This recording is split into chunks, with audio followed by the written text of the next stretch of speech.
कि जिस तरीके का एक्सपोजर ये ऑटो एंसिलरी कंपनीज रखती हैं यूएस मार्केट्स में, वही सबसे बड़ी वजह और सबसे बड़ा पॉजिटिव ट्रिगर बनता हुआ दिख रहा है। क्योंकि अब जो ट्रेड डील अनाउंस हुई है, अब तक 50% तक टैरिफ लगने वाले थे, पर अब उसको कम कर 18% कर दिया है। पिछले कई महीनों से कई सारी कंपनीज को इसको लेकर दिक्कतें भी हो रही थी, बट अब जब ये 18% कर दिया गया है तो ये एक बड़ा पॉजिटिव ट्रिगर साबित हुआ है। क्योंकि आपको बता दें कि भारत का जो कुल एक्सपोर्ट होता है ऑटो एंसिलरी स्पेस में, उसमें से 27% एक्सपोर्ट जो है वो सिर्फ यूएस मार्केट को ही जाता है। हालांकि यूएस मार्केट में और भी कई सारे बड़े बड़े प्लेयर्स अपने चीज़ें एक्सपोर्ट करते हैं, तो उनके इंपोर्ट के परसेंटेज पे भारत का कंट्रीब्यूशन सिर्फ 3% है।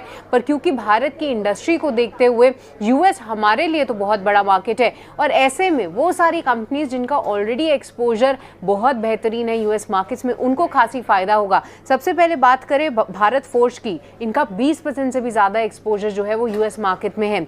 साथ ही सोना बीएलडब्ल्यू 30% से ज़्यादा रेवेन्यू ये सिर्फ यूएस मार्केट से लाते हैं। बड़े बड़े यूएस क्लाइंट्स भी हैं इनके पोर्टफोलियो में। बालकृष्ण इंडस्ट्रीज, लगातार हम इनके अर्निंग्स पे भी प्रेशर देख रहे थे टैरिफ की चिंताओं के चलते।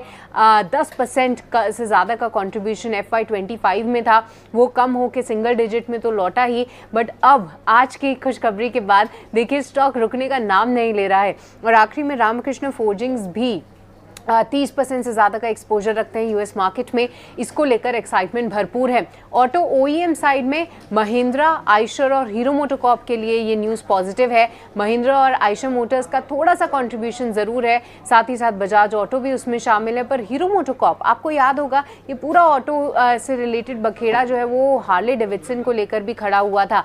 अब अगर 0% इम्पोर्ट ड्यूटी लगती है यूएस के प्रोडक्ट्स में, तो इंडिया में हार्ले डेविडसन का टाई अप हीरो मोटोकॉर्प के साथ है, और इससे हीरो मोटोकॉर्प को भी फायदा हो सकता है आने वाले समय में।